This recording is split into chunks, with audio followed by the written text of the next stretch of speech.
Hello everyone, welcome to Mission Vision.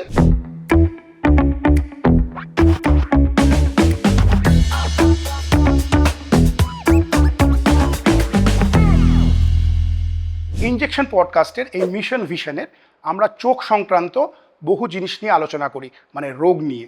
তো এইরকমই একটা এপিসোড আজকে নিয়ে এসেছি আপনাদের জন্য।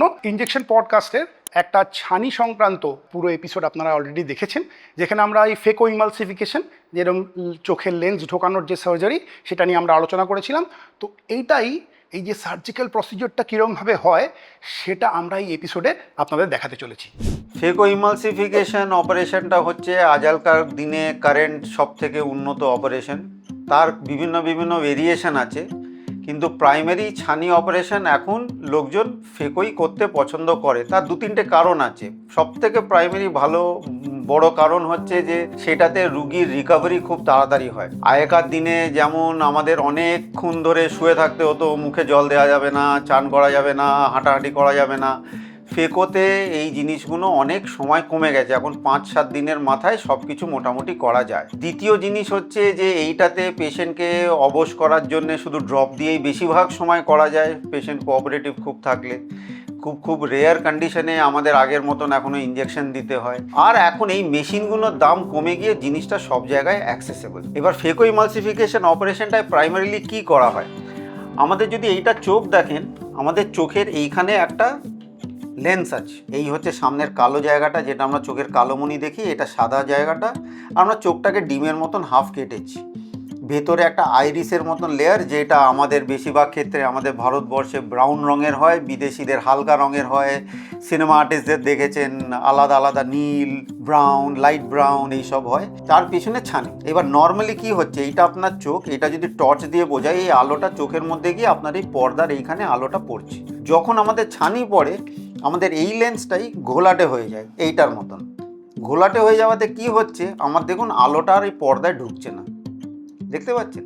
তো এই যে আলোটা ঢুকছে না, তখন আমরা কি করি, এই ছানিটাকে বাদ দিয়ে আমরা এইখানে একটা আর্টিফিশিয়াল লেন্স লাগাই, যেটা বিভিন্ন সার্জারির মাধ্যমে হতে পারে, ফেকও হতে পারে, মাইক্রো হতে পারে। করে দেখুন আবার সেই আলোটা আপনার পর্দায় ঢুকছে। এইটাই হচ্ছে বেসিক ছানি অপারেশন। এবার এটা আগেকার দিনে কি করা হতো, চোখটা বিশাল কেটে পুরো ছানি বার করে পুরো বড় লেন্স ঢোকানো হতো। আগে মেশিনগুলোর দাম বেশি ছিল, লেন্সের দাম বেশি ছিল। এখনকার দিনে লেন্সের দামও অনেকটা কমে এসেছে। ডেফিনেটলি দামি লেন্স আছে, উন্নত লেন্স আছে, কিন্তু সার্জারির ওভারঅল কস্ট কমে যাওয়াতে ফেকোর প্রেভেলেন্সটাও বেড়ে গেছে। এবার ফেকোর ওপরেই কিছু ইমপ্রুভমেন্ট হয়েছে, যে এখানে ফেকোর যে চোখে ফুটোটা আমরা করছি, সেই ফুটোটা অনেক সময় আরও ছোট ফুটো করা যায়। 1.8 মিলিমিটার ফুটো করা যায়, 1.5 হয়েছে। কিছু জায়গায় ফেকোর কিছু স্টেপস আমরা লেজার দিয়ে করতে পারি, যেটাকে ফেমটোসেকেন্ড লেজার দিয়ে করা হয়। চোখের ফুটোগুলো করা যায়, ছানির টুকরোগুলো করা যায়। কিন্তু primary surgical technique is the same. আপনার চোখে একটা ছোট ফুটো হবে, ছানি একটা থলের মধ্যে থাকে, তার সামনেটা আমরা গোল করে একটা ফুটো করব, তার ভেতর থেকে ছানিটাকে ছোট ছোট টুকরো করে গলিয়ে বার করে দেবো। আর ওই ছোট ফুটোর মধ্যে দিয়ে একটা লেন্স আমরা চোখে ঢুকিয়ে দেবো, যেটা অনেকটা আপনি বুঝতে পারবেন যে ওই রোল করা কাগজের মতন। আপনি চোখের মধ্যে ঢোকাবার পর ওটা খুলে গেল, তাতে লেন্সটা বড়ই থাকছে কিন্তু ছোট ফুটোর মধ্যে দিয়ে ঢুকে যাচ্ছে। নর্মালি 5 থেকে 7 দিনের মাথায় আপনি চান টান সবই করতে পারবেন। পরের দিন থেকে চান, গলার তলায় চান, হাঁটাহাঁটিতে তো খুব একটা রেস্ট্রিকশন থাকে না কোনো সার্জারিতে, যদি কোনো সমস্যা না হয় নর্মাল সার্জারি হলে।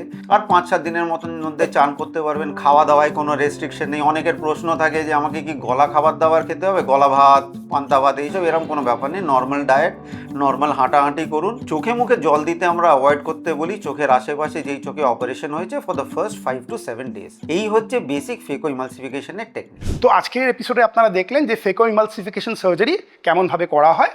তো এইরকম বিভিন্ন চোখের রোগ সংক্রান্ত জিনিস জানতে অবশ্যই চোখ রাখবেন আমাদের এই মিশন ভিশন এই এপিসোডগুলোতে। তো আমাদের লাইক, শেয়ার অ্যান্ড সাবস্ক্রাইব করতে ভুলবেন না। তাহলে এরকম চোখ সংক্রান্ত বিভিন্ন রোগ সম্বন্ধে আমরা আপনাদের অবশ্যই বহু তথ্য দিয়ে থাকব। নমস্কার।